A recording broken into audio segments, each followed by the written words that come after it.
All right, hello everybody. Thanks for tuning in to Beer and Bastards, the best show ever. It's clearly the best show ever when Kevin's not here. So tonight we're probably like the second best show ever. I want to welcome everybody. Michael Lee from Being Liberal Logic. We have a guy from Unbiased America here. His name is Kevin Ryan. Most of you probably don't know who he is, and that's probably a good thing. And we have a new co-host tonight, Grant Phillips. He writes with the Libertarian Republic, and he's an admin at We Are Capitalists. I also want to give a shout out to Jason Hubbard at We Are Capitalists for making a really great, what are those things called again? The graphics, very good graphics. They're second to none, except for myself, because mine are better. And so a shout out to them and me, co-host Will Riccadella with the Analytical Conservative. And I wanted to start the show off tonight with the big news about Ted Cruz, who's been called everything like a neocon. And what are the other names they call him? Neocon? I don't know. Corporate shell. Yeah. What do you guys think of Ted Cruz? And you know, I don't want to juxtapose him just yet against Rand Paul. But Mike, I'll start with you, and I'll end with Grant. I'll go in the order it is on the screen here. What do you think of Ted Cruz? Do you think he adheres to, say, classical liberal principles? Do you think, do you think libertarians just are averse to Ted Cruz because of his moniker as a conservative? What do you think? I think that when you look at the landscape of politicians in Washington, it's hard to find someone. I mean, there are people, obviously, but it's hard to find many that libertarians would be able to empathize with more than Ted Cruz. I don't agree with everything Ted Cruz has to say, but I mean, do I like him? Yeah, I like him. Neocon? I'm not gonna. I can't find too many faults with him. So you're a neocon, in other words. Yeah, I'm a total neocon status. All right. What do you think, Kevin? You are terrible at that. What are you talking about? Seriously, nobody can read what you're writing. It's Mike is a so neocon. small. Oh, God. Is it too small? I don't know. Ted Cruz is. It looks It huge is. to me. And try harder. What was the one before that? Mike abuses a cat?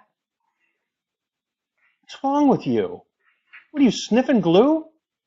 No, before the show, his cat was crawling over his computer and he was swiping it away, and I said that's tantamount to abuse.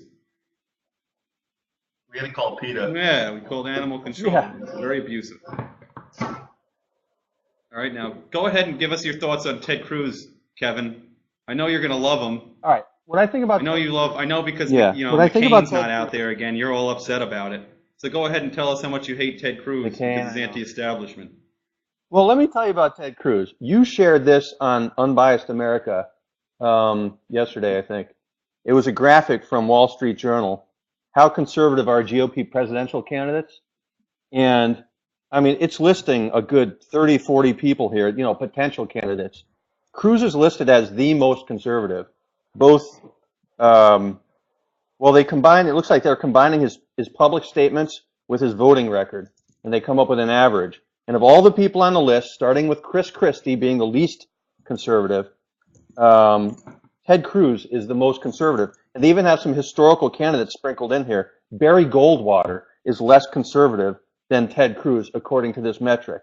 Now, how's that going to play with the mainstream? I've heard a lot of talk about whether or not the mainstream is actually going to rally behind this guy, or whether or not he's actually pissed them off enough. He said some things that some people don't agree with, a lot of people don't agree with. So when you're that far out to the right, are you going to be able to get through the primaries? Or is it going to help you in the primaries? I don't know. It helped with Obama being that far on the left. Do you think he's that far on the right? I mean, based on what he's been saying? Will, can you hear me? That's a very interesting insight, Kevin. Look at him. I can hear you. Yeah, I heard you said You Ted have no Cruz. idea. You can't even Wall hear Street me. Journal said that Ted Cruz is the most conservative candidate. No, don't worry. Don't worry about what I know. All right, pal? Yes. I think that's a good assessment. I want to move along to Grant. Grant, can you kind of characterize what Kevin just said? Because I didn't hear a word he did say. And then give your own opinion. Well, it was pretty much all incoherent rambling from what I could tell. I was pouring a beer, so I don't know. But I think Ted Cruz. I mean, he's pro drug war. He's anti-gay marriage. He's kind of a moralist, which I mean that's what you're going to get out of the right, anyways. But as far as net reductions in government size go, I think that will be his end game as a politician currently and potentially as president or wherever else he ends up. And I think net reductions in the size of government right now is the most important thing. And I think he's talked a lot about opting out of Social Security, which I think is a great idea. I would love to get out of that shit. Okay, that's pretty good. I don't know. I mean, I think Kevin, because he is a neocon statist, bootlicking sycophant for the GOP establishment, likes Ted Cruz. So I'm going to go with that. Now I want to kind of put them together. I want to juxtapose them with Rand Paul and Ted Cruz. They're similar in a lot of ways. Both oppose gay marriage. I mean, I think, Grant, you characterize it as a moralist. I think Rand Paul takes that position. They also have the same position on ISIS. Insofar as foreign policy is concerned, I know Ted Cruz is against nation building, as is Rand Paul. I think they both have a more prudent foreign policy strategy, which is to just, whatever's in the best interest of the United States of America, and I don't think policing the world is. I think they're both against the police state that's ever evolving at the federal level.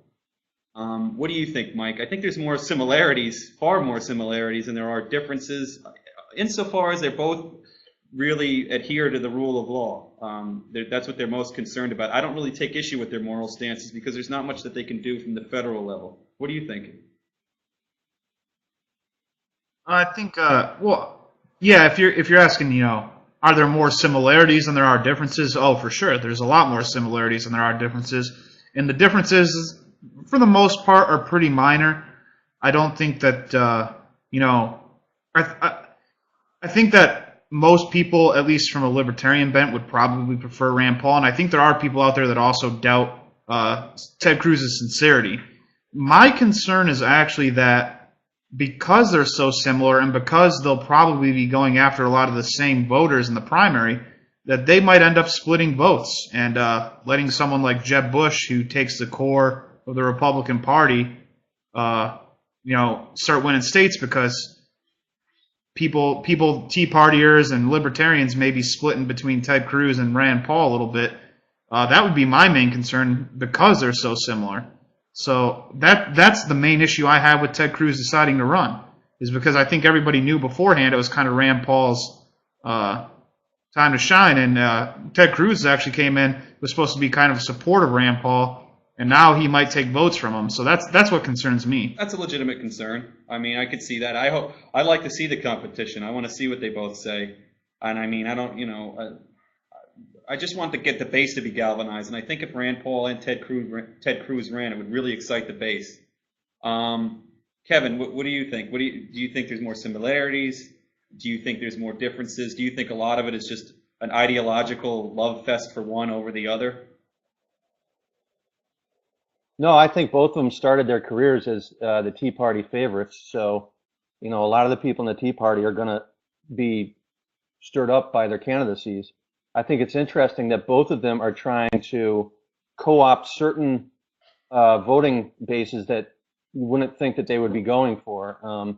When he announced his candidacy, Cruz talked about God a lot. He was talking about, what did he say? That rights don't come from man, they come from God Almighty, he said. And he talked about how the United States is a shining city on the hill. He's really pressing for the evangelical vote. He's trying really hard to do something that I think is going to be difficult for him to do, because I don't think religious people believe him, to be honest. I'm not sure he's going to get that vote. As for what Rand Paul's doing, he's doing another similar tack, only with him it's about gay marriage. If you'll notice, he's taking the position, which is going to keep his base intact, that marriage has no place in government. He's saying that that government should stay out of marriage, defining what marriage is. But at the same time, he's also trying for the conservative base by saying that he disagrees with gay marriage and he doesn't believe in it personally.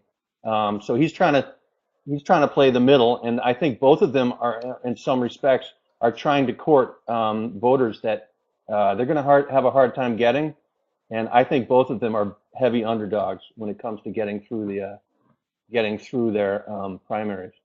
But Will has disappeared. Yeah, I will. Yeah, he has. I will, But I think you I'll made a go ahead good and point, pick it Kevin. up I think on the Cruz Paul comparison. hey, One thing I think that Rand Paul is doing exceptionally more than Ted Cruz is minority outreach. He's really spread the idea of a more inclusive GOP, probably more than ever. Speaking to, like in Berkeley, he got a standing ovation. I don't think Ted Cruz could walk into Berkeley and get a standing ovation.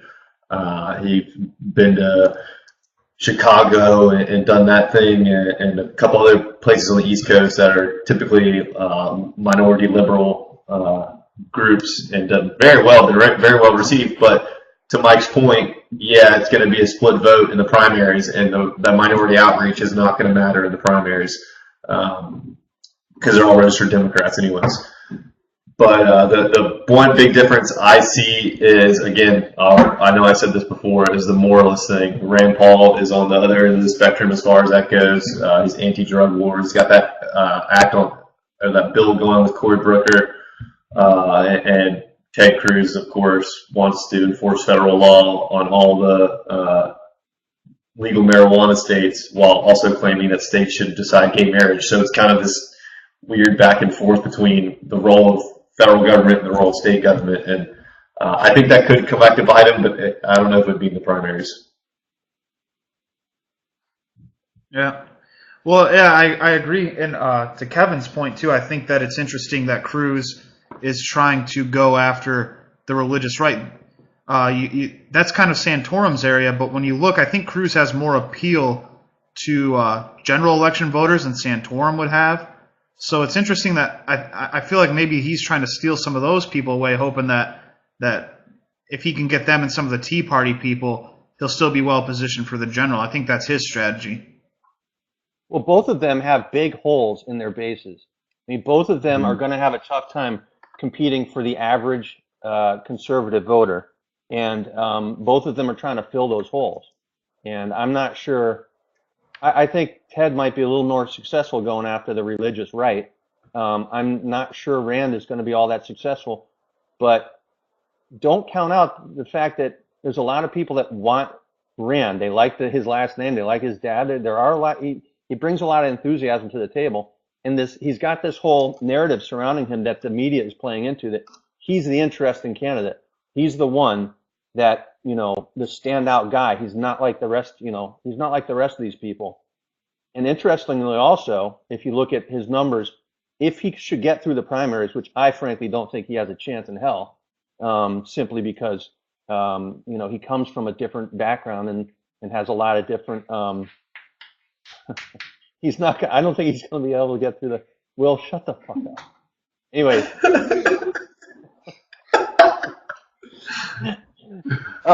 No, but if you look at his numbers, if he does make it to the general election versus Hillary, he is the one who competes the best head to head versus Hillary. And I think that has a lot to do with the fact that some on the left are more he appeals to some on the left more than he does to his own conservative voters. So we'll see if he makes it there, which I don't think he will. I think it might be time for some of the diehard libertarians to kind of swallow their pride and realize that we're in a time where we need major reductions in the size of government, and the only way to do that is to get out and actually vote for someone who's willing to do that, like Rand Paul or Ted Cruz, as opposed to, sitting by and saying, oh, I don't want to vote because of whatever reason, and letting like Jeb Bush win the primary or Hillary, or, and then it'd be like a Hillary Clinton versus Jeb Bush or some shit like that. And I'm moving to the Pacific Islands if that happens. Fuck that. I'm out. Mike, I want to bring this up. I mean, Ted Cruz has been on the forefront of a lot of issues. He was first to want to repeal Obamacare and speak vociferously about it. He stood outside. I can't remember. It was a Capitol Hill. I don't remember where he stood outside of, but he called for the abolition of the IRS. The guy's serious, and he doesn't really care what people say. McCain called him and Rand Paul cuckoo birds at one time. He doesn't care what Lindsey Graham and that nasally, crappy Southern voice say. I can't stand that guy. and he doesn't really toe the line with McConnell and his sure. He's like in there for change, and people are like, oh, compromise this, compromise that. Well, we don't compromise our founding principles. I said it off air. The Constitution is not up for a vote. The problem with a lot of these politicians, the establishment of both parties, is they move so far away from constitutional principles and those of classical liberalism that we've gotten into this, we're in this post-constitutional period where it's outright lawlessness. You have the legislature delegating powers to the executive branch they were never intended to have. You have the judiciary being the final arbiters on decisions they were never intended to grant. And then you have the executive circumventing Congress. This is insane. At what point do we say, look, we got to put a stopgap. We got to stop being so ideologically, pure, and stop bashing these guys and rather help them. I mean, I'd help Rand Paul, help Ted. I'd like them both the same. I'd love to see one of them, lead the pack. But at some point, we got to support both of them, and to know that this is just the beginning of the fight. It's really not the end. So, and I mean, our fight's not within the libertarian conservative community. It's more within the classical liberal community. I could put them under a broad tent, and the Fabian socialists and the Marxists. You know what I mean? These people that want these redistributive policies that come at the expense of our property rights and our natural rights. What do you think, Mike? I don't know what you're really asking me. You kind of went on a rant, so I mean, I agree with most of what you're saying.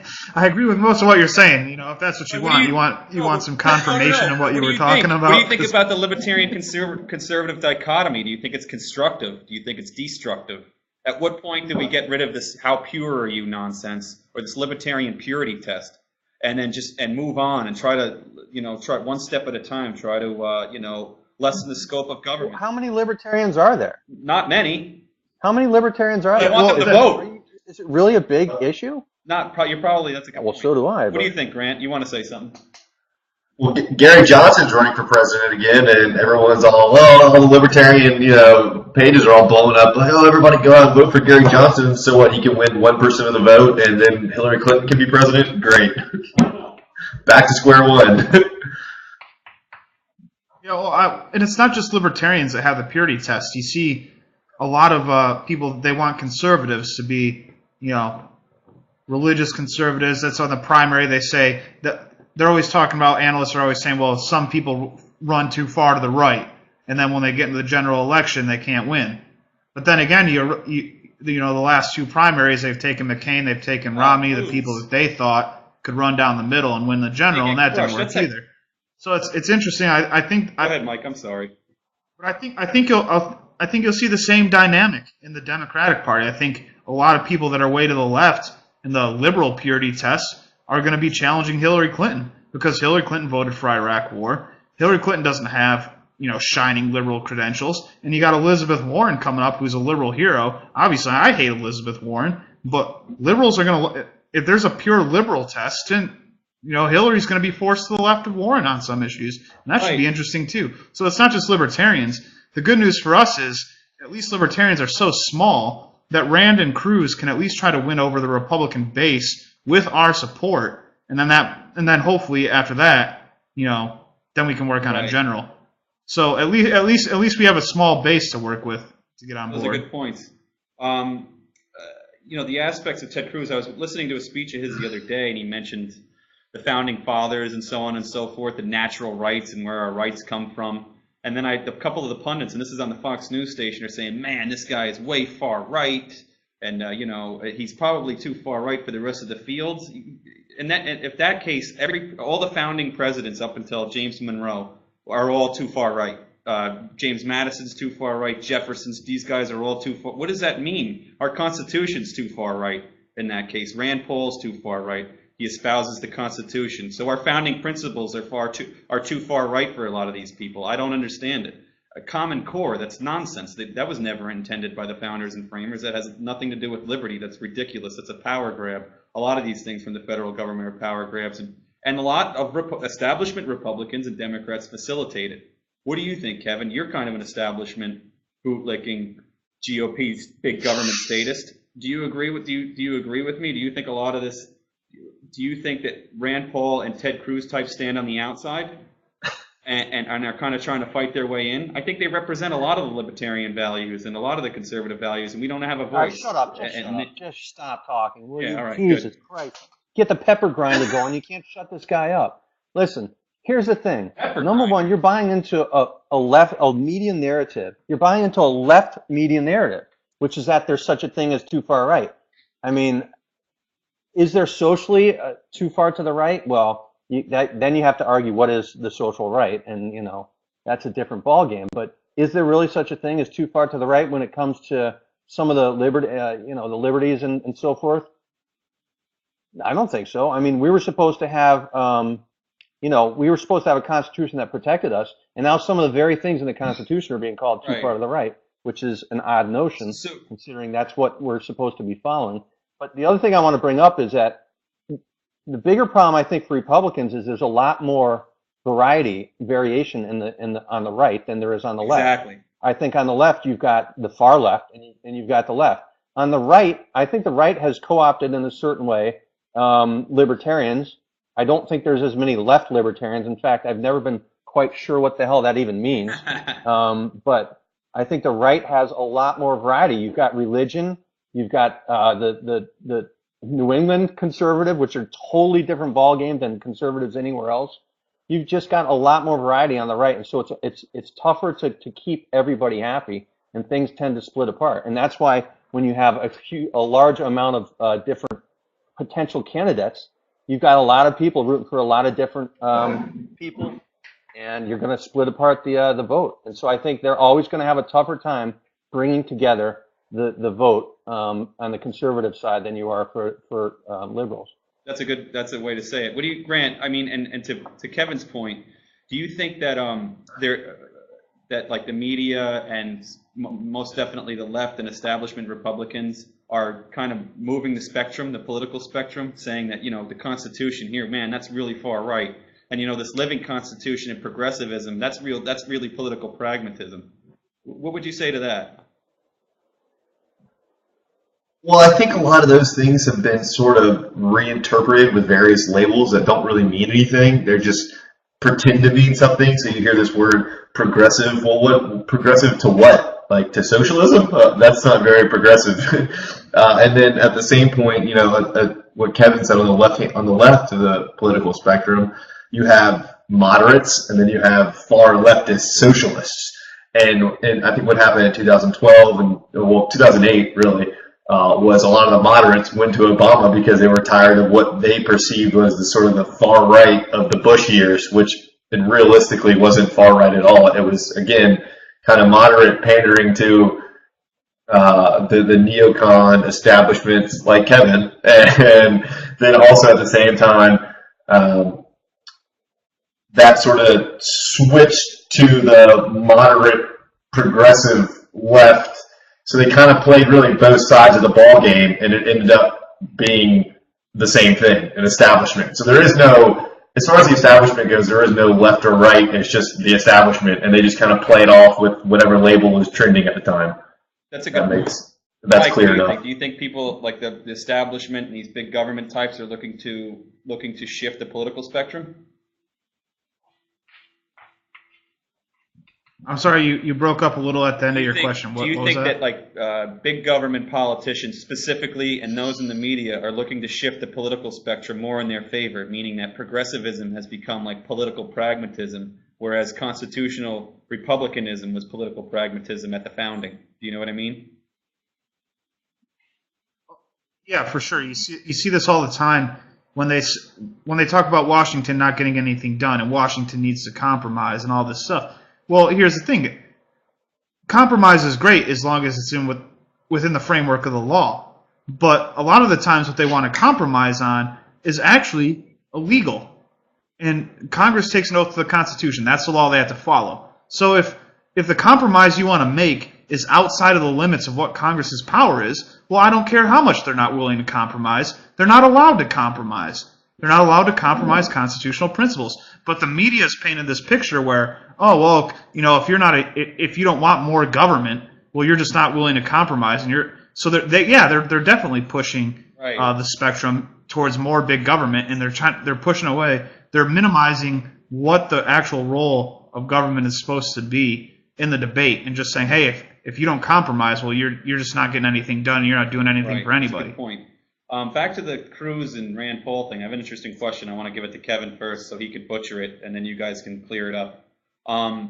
Do you think that how could you specifically see Rand Paul and Ted Cruz governing differently from the executive position? What do you think would stand out the most? What would stand out starkly between the two if they were governing?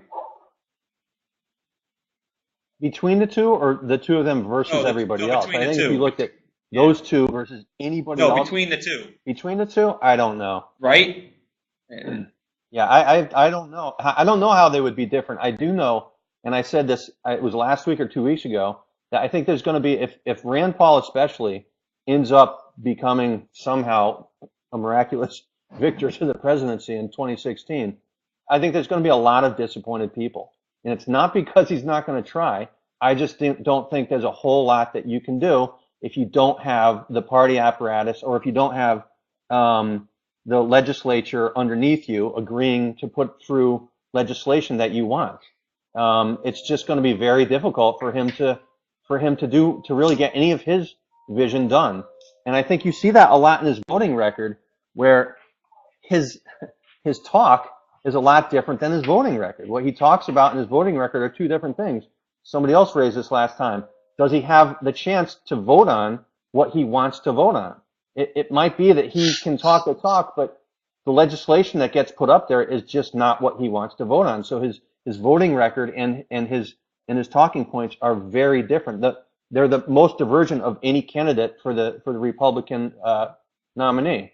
And so I think if he somehow becomes president, I don't think there's a whole lot he's going to be able to accomplish unless the public gets behind his agenda and starts pressuring politicians to follow him. And I'm not sure I see that happening either. He's really got to stir things up. He's really got to get a lot of energy behind him if he's going to make a difference.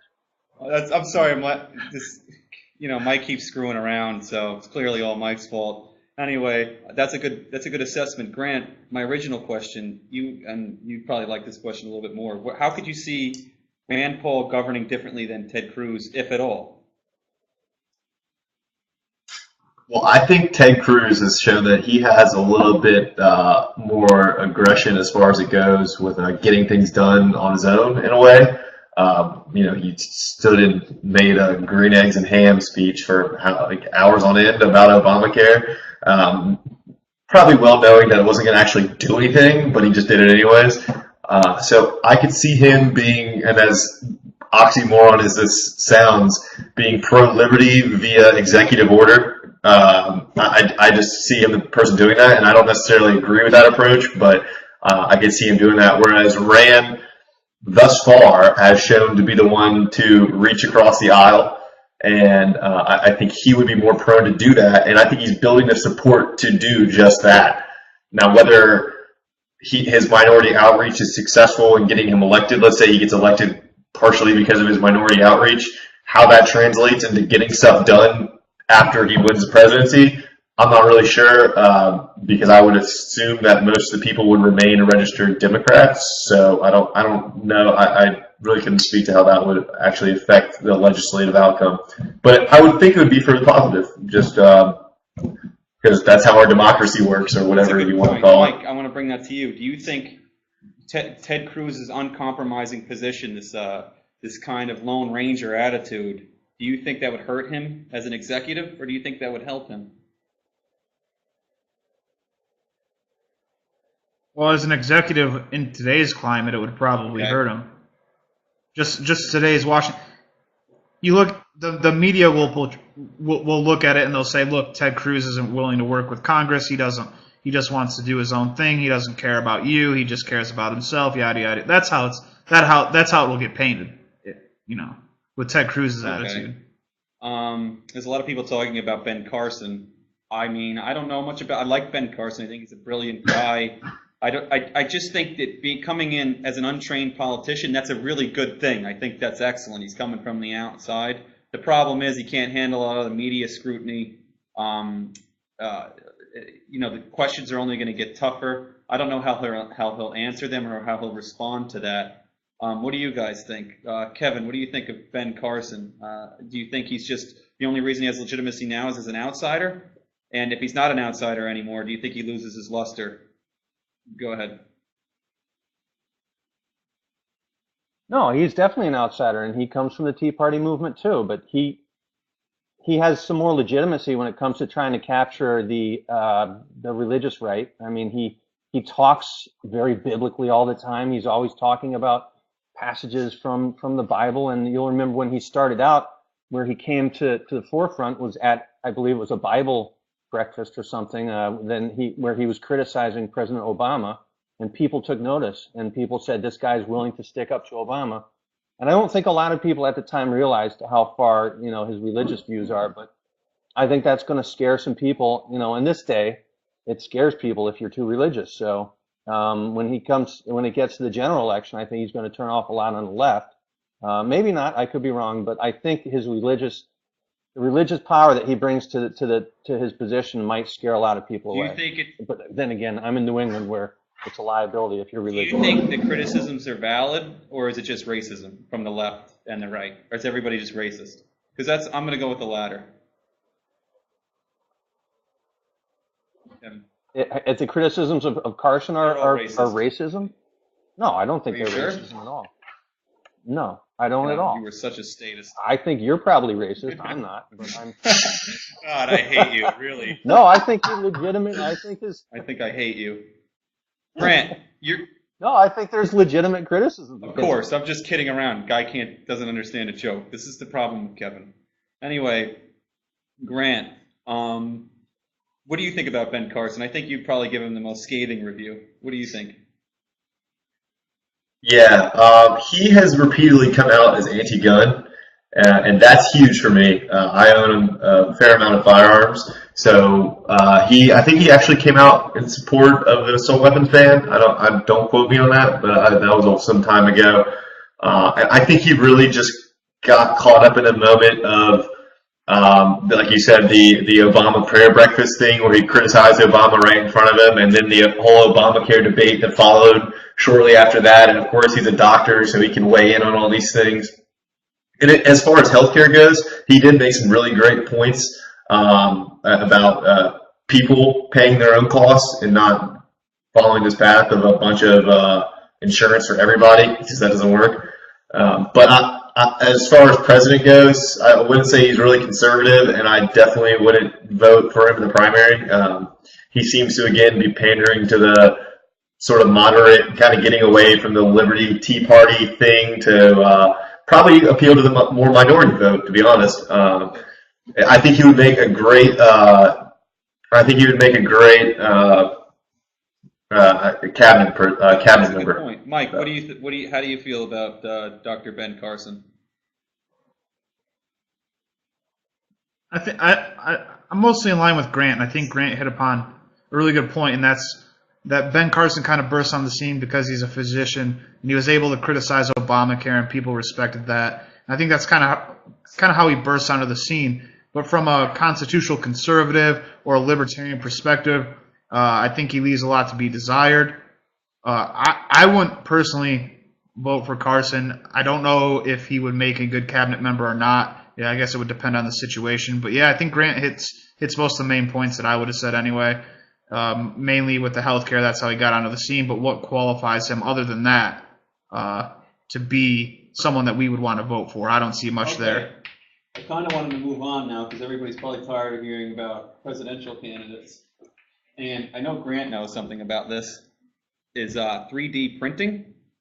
We could, I don't know, we could tie this obviously into intellectual property and so on and so forth. But tell us a little bit about what you know about 3D printing, how this thing works, what I can 3D print. So there's a lot of different ways they do 3D printing, but the basic way to explain it, as far as an industrial standpoint and even into the home manufacturing goes, is you take a 3D model from SolidWorks or any kind of 3D modeling program, transfer it into a 3D printing program that comes with your hardware, and depending on how much money you spent, within a certain amount of time, you'll get a part to within a certain amount of tolerance made out of ABS plastic, which is just your standard run-of-the-mill plastic. And the more expensive ones use a hard coat structure on the outside. That is like the one that I work for a high-end manufacturing company, and the one we got there is one of the nicer ones that has this hard coat on the outside. But as far as home goes, you can get a really nice 3D printer for $5,000 easily, and it's not a lot of money, all things considered. And seeing it at work, I didn't realize how powerful the technology is until now. I mean, you're going to have people think about it this way. If you need a wrench, you usually go to Home Depot, right? Why not print it at your own house out of plastic? So what if it lasts you a few weeks and breaks, right? And imagine that on a much larger scale and how that sort of affects the entire economy. I think it's going to be a force to be reckoned with in probably the next maybe less than a year, 2 years. The price is only going to go down for a 3D printer. Yeah, that's a good. Now that's where the problem lies. What do you think? And I'm going to start with you, Grant. Give me a brief. You would probably know this best, but intellectual property, copyright law. With the 3D printer, I can probably copy. I don't know. Maybe a necklace, right? A ring. Certain things that are. Well, here's the thing. It's only going to be the color of the material, the plastic you make. So if you have like a gold, like if you want to make a gold ring or whatever to wear out one night for, your girlfriend wants to wear a gold ring one night, you can't just 3D print it because it won't look right. Now, that said, they only can do it now with plastic, and you got to think how much longer until they can do it with metal.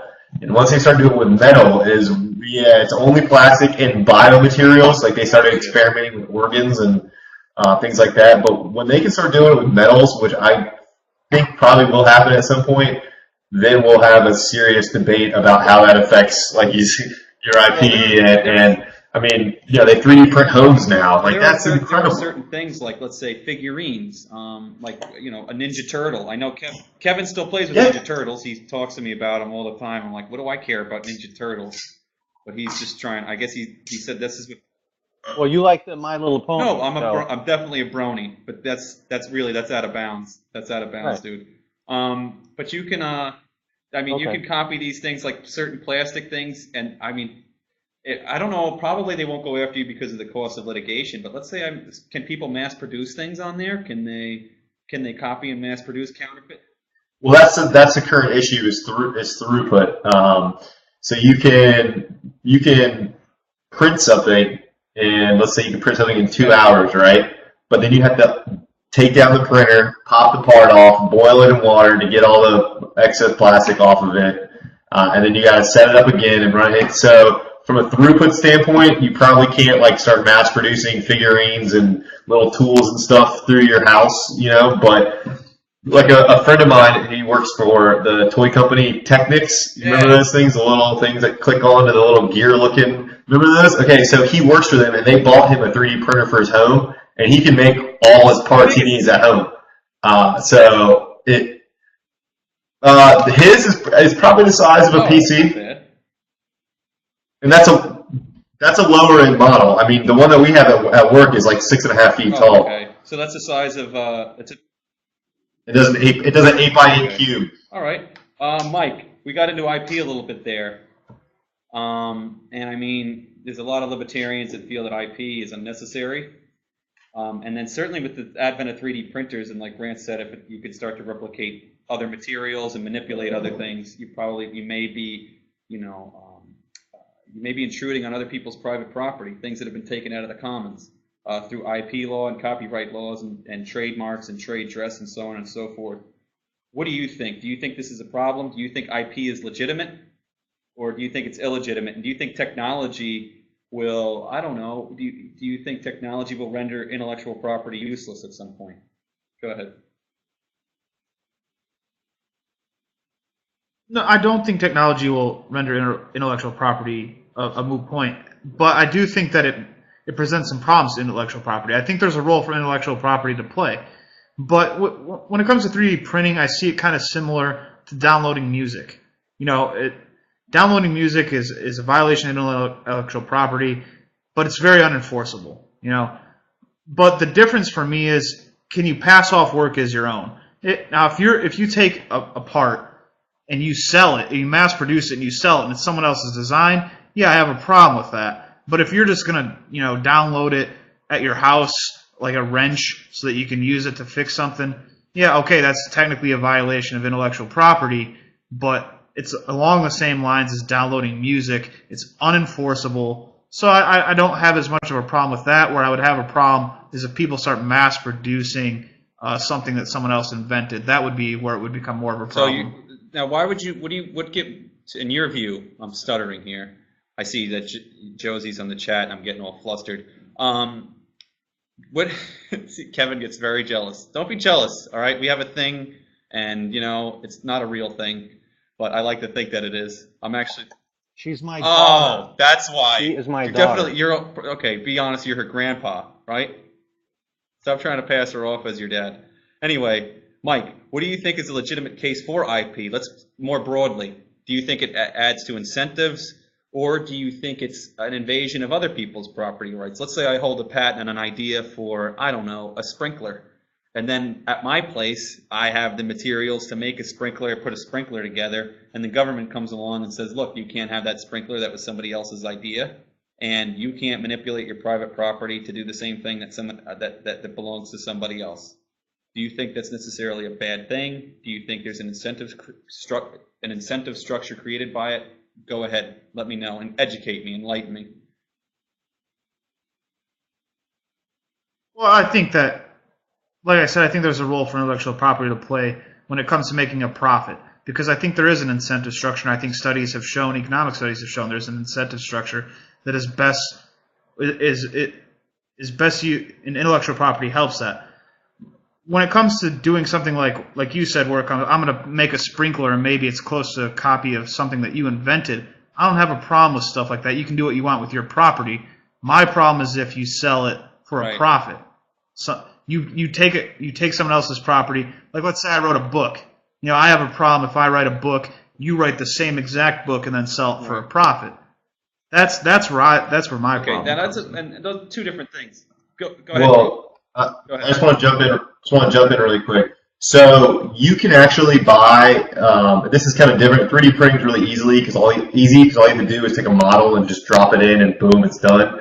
But right now, you could go and buy a commercial Bridgeport mill or a commercial lathe that you can easily fit on a small workbench in your desk somewhere and make just about anything with that. So the problem is now is what Mike, or the issue at hand now is when people start getting 3D printers, it's going to be a lot easier to make things. You can already do it, and people already do. For example, as a gun owner, I go on the gun websites all the time, and there's plenty of people with these kind of machine tools in their basement, and they're just like, yeah, I made this one part. Well, someone else already makes that, and then they might sell it to a friend. So again, that's kind of unenforceable. Like, what are you going to do about it? Yeah, it only becomes enforceable when the costs, like let's say what Mike said, that it becomes beneficial to whoever created it to enact or to use the law. Like the costs outweigh the benefits outweigh the costs. Kevin, what do you think of intellectual property? I mean, you're heavily state influenced. You're looking to consolidate government power. So I'm assuming that IP law is right up your alley, as well as drinking scotch all day from your plush palatial estate in Kennebunkport, Maine, where you and Jeb Bush party together with only the finest scotch. First of all, I'd like to take a time out to thank you for skipping me twice now in the question rotation. It allowed me to do some knitting and to think about, you skipped me twice in the question rotation, so I'd really like to give a shout out to you as a total asshole. But second of all, I just want to... It must be that my hatred's actually subconscious. The whole idea of 3D printing. No, you did. You skipped me, and then you went in reverse order. So it went back to Grant. So fuck you. Anyways, sorry, I didn't mean to do that. Oh, whatever. Yeah. Okay. I'll be the moderator next week. Anyways, libertarians love 3D printers. To them, it holds this promise of sort of getting them out of the influence of government. It's the same with Bitcoin.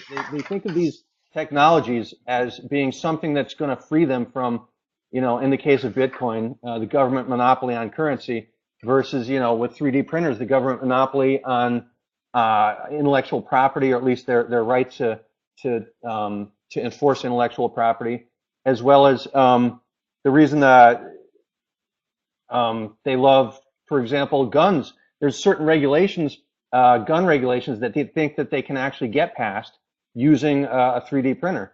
And I'd like to point out that if somebody prints a 3D gun and everybody's all happy about it, no, they didn't just print the 3D gun. They printed a model. Okay, isn't that right? People in the side Yes, there who comment. I just read somebody's comment. So, anyways, that's the whole point, is that people believe that they can bypass regulations, that they can bypass intellectual property using 3D printing. I don't know if realistically that's the case right now. As Grant said earlier, it's mostly plastic. I do think I've heard of a metal, a 3D printer, and I know that there's some biomaterial 3D printing going on right now. I think the promise is really what's more important than the reality right now. And then again, the last point I'll make is, if it does start to threaten intellectual property, what's to stop the government from doing the same thing they did to Napster and to come in and shut it down, and to Pirate Bay or some other organizations that they've harassed? What's to stop them from people can grow marijuana in their house. What's to stop them from raiding a house or something to go after your 3D printers? I mean, it sounds far-fetched right now, but it's happening in other realms. It's not so much the government that necessarily enforces it. It's the person who holds the patent. They would decide whether or not that they would want to, would want the government to enforce that patent. And again, it would come down to costs. Like, let's say if I could copy this whole book right here, David Friedman's book. You know what I mean? I could copy it in my house, but no one's going to come after me because the cost would far outweigh the benefits of him copying it. But if I copied the book and disseminated it as my own and probably made a profit or cut into his market, he would probably come after me at that point. Again, I don't think anybody's really going to care if you copy certain things in your own home or certain things. Sometimes even the mold may be patented. So perhaps maybe the mold of the gun is patented. I don't know. But I'm just saying that they won't come after you for little things like that. I mean, teachers do it all the time. They copy chapters of books to put them online. So again, it comes down to a cost-benefit scenario. What did you want to add, Mike? Well, I think Kevin brings up the point that the government came after Napster. Napster was just a platform for downloading music. In order to go after 3D printers, you would have to go after every single individual that has a 3D printer. And you can take down one site that maybe has certain files on it that you don't want people to download, but then other people are just going to share those files on a different website. So you'd have to go after every individual. When Napster went down, BearShare cropped up. When BearShare went down, I don't remember all these stuff, but I mean, it's not hard to download music. But I think the better point that you made, Kevin, was that it's more about the statement that it makes. You can't print an entire gun, a 3D gun, but the political point that it makes, and I think one of the more interesting things is they printed out a fully functional, 30-round magazine. Okay, well, if we can print out a magazine, this renders your laws completely useless, because whether or not we can print out a full gun, you can legislate the magazine. We're just going to print one out, and you take down the website that we're putting it on, we're just going to put it up somewhere else. And once 400 people download it, they can seed it to other people. So, yeah, I mean, can you print a whole gun? No, but you can make a really big political statement with 3D printing. Okay. I like your thoughts on that one. You can print AR-15 loader receivers, but they won't last more than about 50 rounds, and that's just because of the material issue, not because of the printing itself. But again, who knows how that's going to change in the next 3 years, 5 years. God only knows what will happen. Okay, interesting. This 3D printing and IP law. What else can we go into? Can we ask Kevin why his living room is so well put together, and he has two, what do they call those kinds of doors that open, probably outward to a giant pool? What is it like being part of the 0.01%, Kevin? They're called. It's awesome. I wake up every day and think, should I donate money to Will? And I always say no, the same thing. I just want to let everybody... I know I could help you out. I could probably put you through college. I could probably be your break in life, Will, but French I decide doors. not They're to French every day. doors. You have French doors. I mean, French you want to doors. talk about aristocracy here, for God's sake. Look at you. Look at Grant coming Wait, in. wait, Got wait. a little I have cubicle. pillars. Look. Yeah, look, he's got I a have a pillar pillar. Look and at that. French doors. Yeah. God. I mean, thank you for paying a majority of the federal income taxes. You probably get around it some way. I don't know how you do it, but you probably do. Yeah, I Look do. at Mike. Look at me. Offshore. Look at poor Grant and Mike. They got these Cayman little, Islands. very economical little areas. My walls are Yeah, paper you thin, see, man. and there you are with a big fan. My neighbor's house is attached to me. What the hell is that? This guy's got French doors. Open up to about 30 acres and a large Olympic-sized swimming pool. I've been there one time. It was weird. He invited me over and tried to give me this happy juice, he called it. It was in a Pepsi can. I would never go to Kevin's house. I would never go to Kevin's house. That's a Right, place the you other never guy leave. drank it and he was falling asleep on his couch, like on his stomach. I don't know why.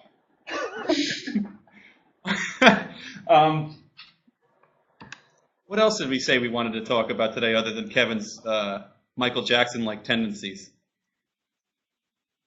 You're doing. This is a horrible moderating job. You ran out Well, of I topics. was studying. Why don't I you was a start last-minute taking addition. I didn't questions? prep. Oh, yeah, let's do some questions. That's very good. Thank you, Kevin. Thank you for getting me in line here. I hate you. You're welcome. Oh, I got to take Francis McCluskey because this guy is legendary. Let's see. This guy is. He is a legend. Let's see. Francis McCluskey. You got McCloskey, it. however you want to say it. President Obama is not on the far left or even on the far left at all. He is a centrist. Also, yes, it is possible to be too far to the right. There's no honor in being a tyrant. I don't know what any of that means. Mike, can you do me a favor? And try to, can you try to put that into, some sort of a coherent sentence? There's a lot of exclamation points. Do you think Obama's a centrist? First of all, let's start with that one. I think Obama might be close. I think Obama might be too close to too far to the right and a tyrant. So he's definitely. So Frank. Yeah. Well, okay. Let's think about some of the things that Obama's done. All right. Obama had a lot of great things to say back in 2007, but he didn't follow through on any of them. Obama's a complete tyrant. He talked about, hey, let me restore habeas corpus. Never mind, I'm not going to do that. Hey, I'm going to repeal the Patriot Act. Never mind, I'm not going to do that. Hey, I'm going to stop bombing countries. No, I'm going to drone bomb everybody in the world. So, if we want to talk about tyrants and being too far to the right, maybe we should talk about Barack Obama, because I don't see much difference between him and Good George W. points, Bush. Michael. Boom, Francis. In your girly name. What do you think, Kevin? Guantanamo Bay still open. What do you think, Hello? Kevin? Do you think Francis has a point here? That I think the next person the next liberal after Obama is going to be Warren, and then I think you're really going to see somebody too far to the left. I think you're going to see somebody who's got some ideas that are economically, at least, are insane. I don't mean to use that word. totalitarian. I'm talking to Francis McCloskey. let's be honest, the left is fairly totalitarian. Yeah, Elizabeth Warren. Yes, Elizabeth Warren, Francis, is your candidate. I mean, she wants all the same things you do. She wants the $25 minimum wage. If it had kept up with productivity, was that her argument that it would be $25 right now, something like that? That is your line of thinking, Francis. That puts the in insane right there. So if that's who I'd be looking for if I was you, Frank. All right, let's end with his question. That thing was ridiculous, and I want to start with Grant on this question. Can you see that, Grant, up there? Yeah, why do you think libertarians have such a hard time with the idea of voting for Rand? Don't let perfect be the enemy of good is how the saying goes, and that's exactly what I see going on right now.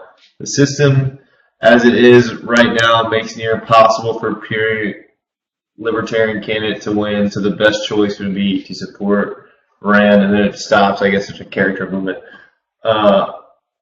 as a step towards that goal. So I think they have a hard time voting for him, and rightfully so, because every single person that stepped on the podium and has said, I'm going to do X, Y, and Z, never does. And they've done that for the last, since World War II, maybe. And every political promise that I can think of since World War II has been a complete failure. I mean, the biggest monstrosities of policy making have been well intended to help other people, and as the saying goes, the alibi of tyrants is always the welfare of the people. And Obama, case in point. But I think libertarians have a hard time voting for him. One, because they don't like voting, because it's violating the non-aggression principle. And two, because they just see him as another politician in a suit, which is kind of ironic considering how many libertarians love Ron Paul. I love Ron Paul. But I see Rand Paul as an outreach to libertarians who are tired of the GOP neocons. Not as someone trying to cater to the libertarian extreme. And I think the libertarian extreme, brace yourself for the comments, the libertarian extreme is not that big of a definitely on the voting outside base. looking in. Kevin, what do you think about this question? You would know. You would give a good answer on this, I think. I don't think, well, you don't do anything well, so I take that back. But what do you think about this? No. Libertarians have a hard time voting for anybody, like you said, Grant, because they don't vote, but also because they're such a fragmented group. I mean, the libertarian motto or whatever is a snowflake. They're all individuals. Every libertarian wants to vote for themselves. They don't want to vote for anybody who has the slightest variation from their own beliefs. And so they don't vote. They don't want to vote for anybody who has even the slightest difference in their own beliefs. That's what I've found in the libertarian community. Unbiased America, most of the fans are libertarians, and I fight with them all the time because they don't want to vote, and they don't want to support any politician. So whatever tiny minority of people I self-identify as libertarian, they're not going to be much of a help to Rand Paul. It's just not going to happen. They're not going to push him over the top. He's going to need to go to the voting base. He's going to need to reach out to conservatives, and you're seeing him do that. And in some ways, he's hiding some of his libertarian agenda from them just to get elected. And I think that's probably what we're going to see more of. That doesn't look like a heart, does it? Sorry. It No, definitely it looks like a bent over ass. No. like somebody's big. Looks like an ass from It behind. does. That's pretty funny. All right. Shut up, Kevin. All right. Let's get to Michael's question. I wanted to get to Mike on this one, actually. Bo Bergdahl, that's what came out in the news today. And Bo Bergdahl is actually being charged with desertion. Michael, as a former member of the Army, what's your take on this? Do you think he was a deserter? Or do you think his unit's just trying to sell him out? Well, his unit's not trying to sell him out. It's weird that there's a mixed opinion on this. This guy literally walked off his post. And when he did this, look, it set back operations in Afghanistan for 3 straight days. People died looking for this guy. People went out, there were search parties. They died looking for this guy. 5 years later, he's captive from Taliban at his own accord, by the way. And we end up exchanging prisoners of war for him. The people. I think this was a political ploy by Obama. He wanted to show that he was bringing back a POW. Well, you brought back the wrong guy. This guy walked off base. He was a deserter. It's about time they finally charge him. And what's weird to me is how long it took, because everybody knew that he was a deserter. Everybody knew he walked off the post on his own accord, and it took 6 to 9 months to charge him with this crime. I have no problem with him charging with it now. He needs to be punished for it. It was absolutely ridiculous. Okay, I agree with that. I mean, it's clearly a deserter. Kevin, do you have anything to add to this? Do you even watch the news? I mean, I know that you probably have an 80-inch platinum plasma LCD high retina television that none of us can afford. Do you watch the news on it ever? I hear the news 2 days before you do. I knew it. They just Will. I know what's going to happen in 2 days. Yeah, 1%, maybe 1%. No, I think what Bergdahl should be, frankly, is a huge scandal, and he's not going to be because, for a lot of reasons, but mostly because the media is keeping it from being a scandal. But he was he was traded for 5 very dangerous Taliban prisoners from Guantanamo. And it was at the time, you remember, what's her name, Susan Rice was saying that Bergdahl is a hero and that he served the military and his country well. And they had a big ceremony at the White House where he stood with his parents and with the president. The whole thing was BS. And, now it's become plain to see that he was given up. I mean, he was traded for 5 very dangerous people, 3 of which, it came out in the news today, are now back working for the Taliban in some capacity. Yeah, bad trade. This is Babe Ruth. Yeah, I all remember over when again. the House and Senate Republicans criticized him for this. The Democrats attacked them as if they're somehow like anti-American, that we don't leave anybody behind. Do you remember that? Grant, go ahead. Yep. Wasn't what's that guy's name? The Sergeant Tamrusi? Is that how you say his name? Yep. The guy who was in Mexican jail at the same time they were doing the Bergdahl trade. It's like you're going to leave the guy in jail but go trade the deserter for 5 terrorists. So even if it was a political move, it was a very poorly thought out, horribly thought out move. I mean, he had this guy in Mexican jail who he could have just made one phone call and he'd be free to go, and Republicans would have loved that, but I don't even know what the hell he was thinking. It really baffles me. It was one of many things Obama has done that I can't explain. I mean, that is logic behind it. He's trying to clear out Guantanamo, and that was to him it was a win-win because he gets 5 more people out of Guantanamo. Yeah, that's true. And I mean, Yeah, well, I think Kevin's right too that the media is going to ignore this, and I think it's a shame because it's a huge deal. It was a huge deal at the time. No one really wanted to talk about it. It's been known in the military community since it happened that he was a deserter. It wasn't a secret, and you can't convict him in the court of public opinion or in the court of military opinion, obviously. But people knew, that this was a problem. But the media told the story and told the narrative that Obama wanted them to tell. They never brought up anything about the desertion, and you have people that were in his unit screaming about this.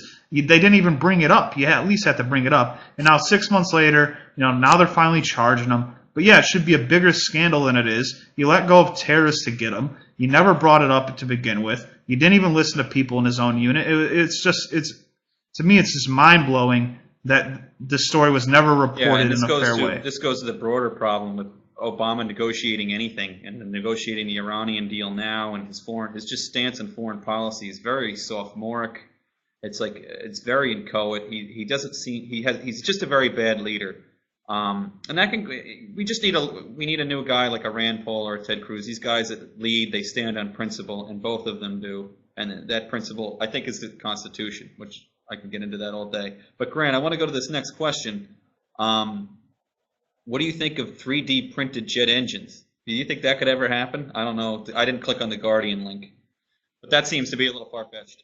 Okay, so the company I work for, we've machined jet engine parts. Various types, sizes, tolerances, difficulties. As far as 3D printing them, I don't know if that actually works. I'm not an engineer. I'm more on the management side of the business, but I don't see how that could ever work because it's for the one reason that it's plastic, and you're talking about a jet engine, and regardless of where a part is on a jet engine, it's going to be exposed to heat, and obviously heat melts plastic. So I've never heard of that happening before. I might be wrong. If whoever asked that question could put a source in the comments, I would love to see that. That would be very interesting to read about. But I have heard of people starting to 3D print homes, and I think that will be the biggest, the most immediate impact on the economy. 3D printing homes. I mean, Mike, Big Liberal went crazy about it. They said we could solve the world's homeless problem by 3D printing everybody a home. Because the resources to make that don't cost anything. But you said heat melts plastic, Grant. Yeah, right, because plastic is free. Because it's not like there's a lack of resources. Grant, you said that heat melts plastic. I just want a follow-up question. Does jet fuel melt steel beams? Oof. I don't know. It depends on what libertarian or anarchist you asked. I'm not a conspiracy theorist, but does jet fuel melt steel beams? I don't know. Let's see what the comments guys have to say. I'm gonna go with no. Okay, Michael. Just to stir the pot, though. Just to stir the pot. Michael, can jet fuel mixed with steel beams actually? I read the entire Popular Mechanics article. You did? And did it say that? Mixed with steel beams. What does that even mean? Just don't listen to him. Don't Jet listen fuel to Can mixed him. with jet steel fuel beams. melt steel beams? That's the question here. And can jet fuel melting steel beams give better? Look, I've read different articles and different studies about this. I read the Popular Mechanics article. Yeah, I think it can. My question to Kevin is, can It doesn't have to. It softens it. All it does is it softens, it takes away some of the durability of it to the point where it collapses. You people are morons. And I know this is just a meme that's been going around, but god damn it. If I hear this one more fucking time. I don't think it's possible. Wait, after the plane crash the plane crash just happened in Europe. I saw a meme where a plane crashes in Europe and debris goes everywhere, but a plane crashes in the Pentagon and no one can find debris anywhere. It's like, God, all right, guys, come on. Hey, we should do a show on the conspiracy theory stuff. I guarantee you that would that would be great. Yeah. Yeah, get jealous, Kevin. Will plus Josie plus Heather. What? I have a chalkboard. I might as well use it. Shut up. One more question, guys. I'll take one more, Guys, and it's don't want to get HIV. McCluskey. Stay away from him. Oh, McCluskey left. It's time for American Idol.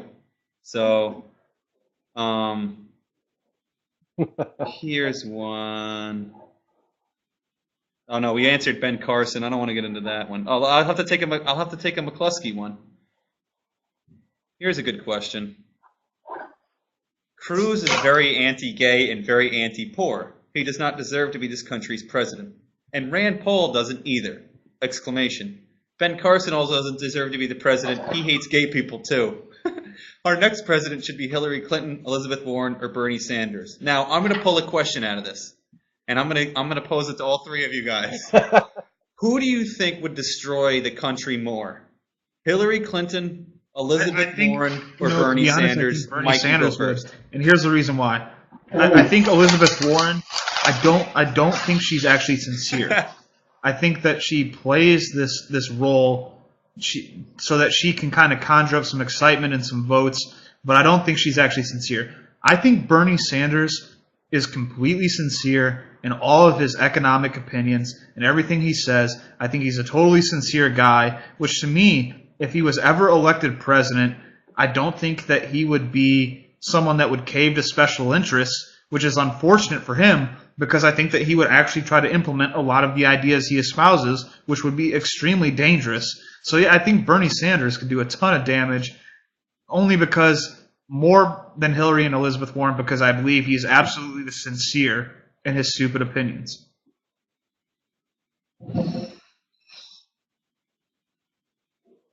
Okay. Grant, same question. Who do you think would be?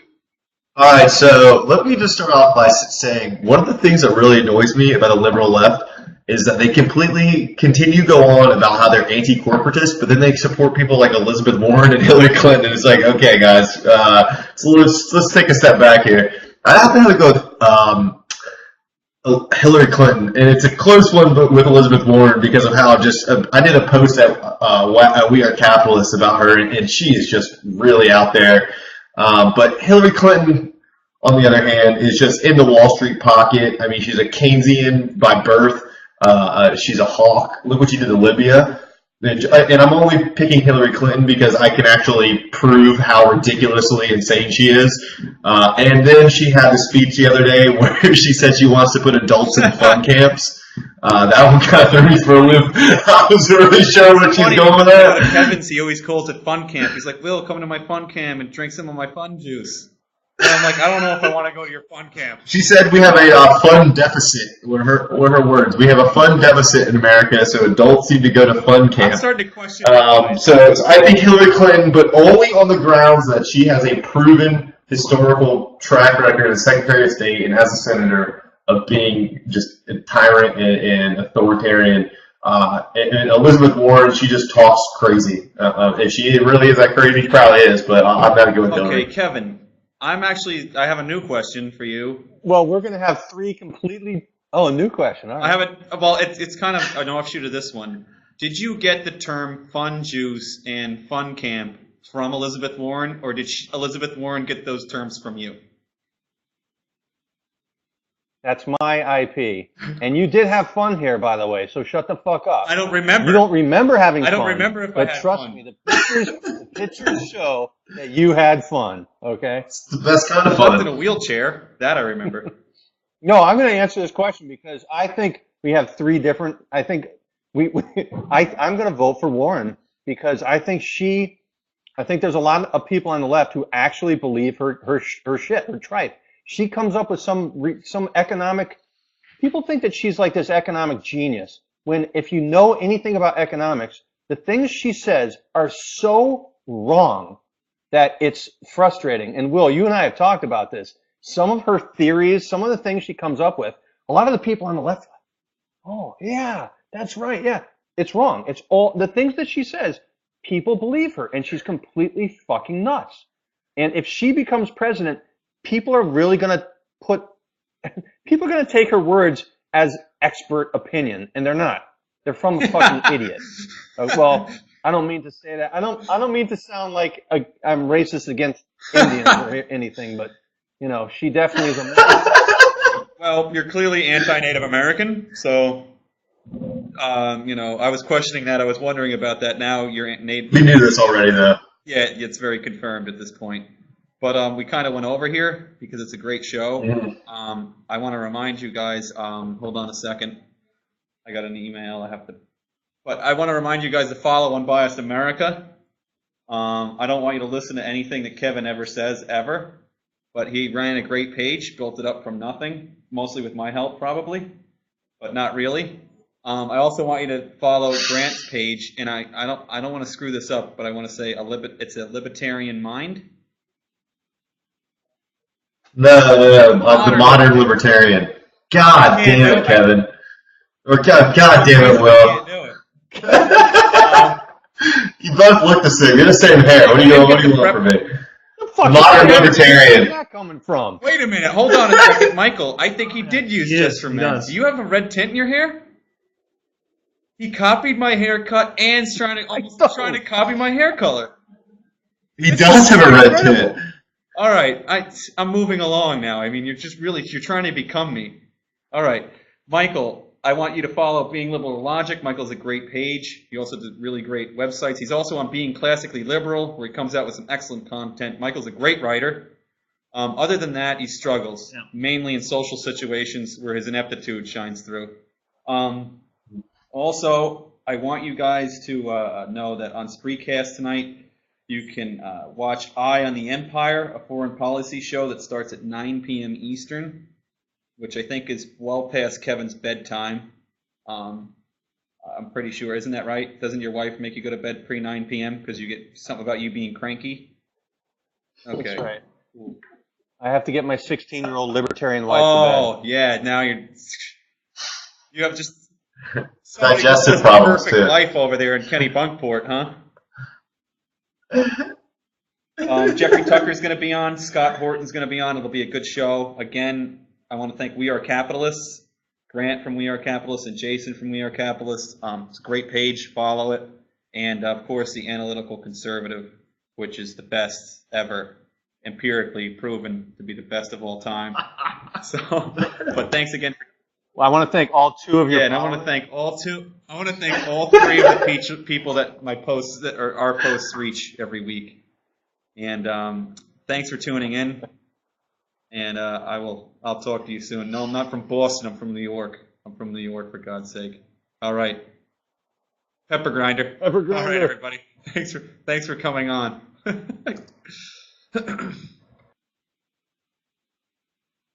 Bye. See you guys. Rand Paul's time to shine, and Ted Cruz actually came in, was supposed to be kind of a supporter of Rand Paul, and now he might take votes from him. So that's what concerns me. That's a legitimate concern. I mean, I could see that. I'd like to see the competition. I want to see what they both say. And I mean, I don't, I just want to get the base to be galvanized. And I think if Rand Paul and Ted Cruz ran, it would really excite the base.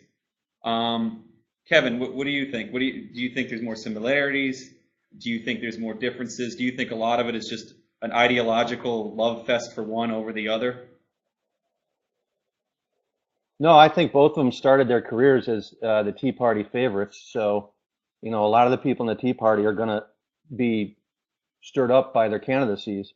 I think it's interesting that both of them are trying to co-opt certain voting bases that you wouldn't think that they would be going for.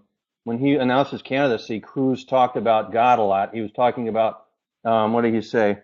That rights don't come from man, they come from God Almighty, he said. And he talked about how the United States is a shining city on the hill. He's really pressing for the evangelical vote. He's trying really hard to do something that I think is going to be difficult for him to do, because I don't think religious people believe him, to be honest. I'm not sure he's going to get that vote. As for what Rand Paul's doing, he's doing another similar tack, only with him it's about gay marriage.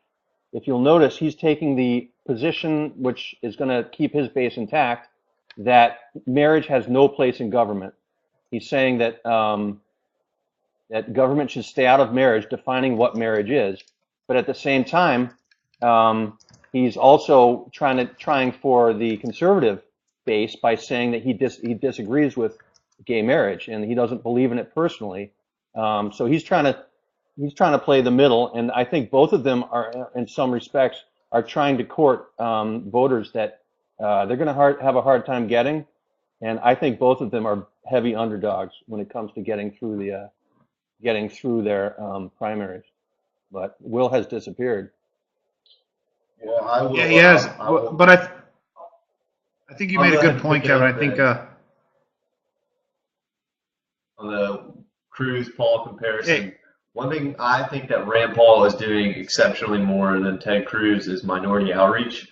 He's really spread the idea of a more inclusive GOP, probably more than ever. Speaking to, like in Berkeley, you got to stay. All right, hello everybody. Thanks for tuning in to Beer and Bastards, the best show ever. It's clearly the best show ever when Kevin's not here. So tonight we're probably like the second best show ever. I want to welcome everybody. Michael Lee from Being Liberal Logic. We have a guy from Unbiased America here. His name is Kevin Ryan. Most of you probably don't know who he is, and that's probably a good thing. And we have a new co-host tonight, Grant Phillips. He writes with the Libertarian Republic, and he's an admin at We Are Capitalists. I also want to give a shout out to Jason Hubbard at We Are Capitalists for making our really great, what are those things called again? The graphics. Very good graphics. They're second to none, except for myself, because mine are better. And so a shout out to them. And me, co-host Will Riccadella with the Analytical Conservative. And I wanted to start the show off tonight with the big news about Ted Cruz, who's been called everything like a neocon. And what are the other names they call him? Neocon? I don't know. Corporate show. Yeah. What do you guys think of Ted Cruz? And I don't want to juxtapose him just yet against Rand Paul. But Mike, I'll start with you, and I'll end with Grant. I'll go in the order it is on the screen here. What do you think of Ted Cruz? Do you think he adheres to, say, classical liberal principles? Do you think libertarians just are averse to Ted Cruz because of his moniker as a conservative? What do you think? I think that when you look at the landscape of politicians in Washington, it's hard to find someone. I mean, there are people, obviously, but it's hard to find many that libertarians would be able to empathize with more than Ted Cruz.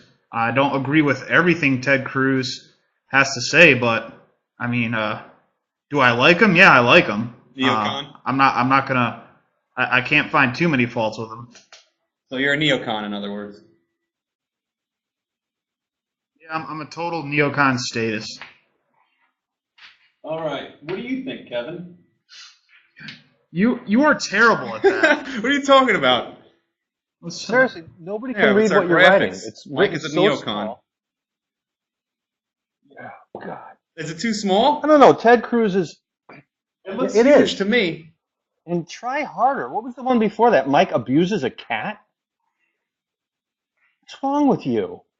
Standing ovation. I don't think Ted Cruz could walk into Berkeley and get a standing ovation. He's been to Chicago and done that thing, and a couple other places on the East Coast that are typically minority liberal groups, and done very well. They're very well received. But to Mike's point, yeah, it's going to be a split vote in the primaries, and the minority outreach is not going to matter in the primaries because they're all registered Democrats anyways. But the one big difference I see is, again, I know I said this before, is the moralist thing. Rand Paul is on the other end of the spectrum as far as that goes. He's anti-drug war. He's got that that bill going with Cory Booker.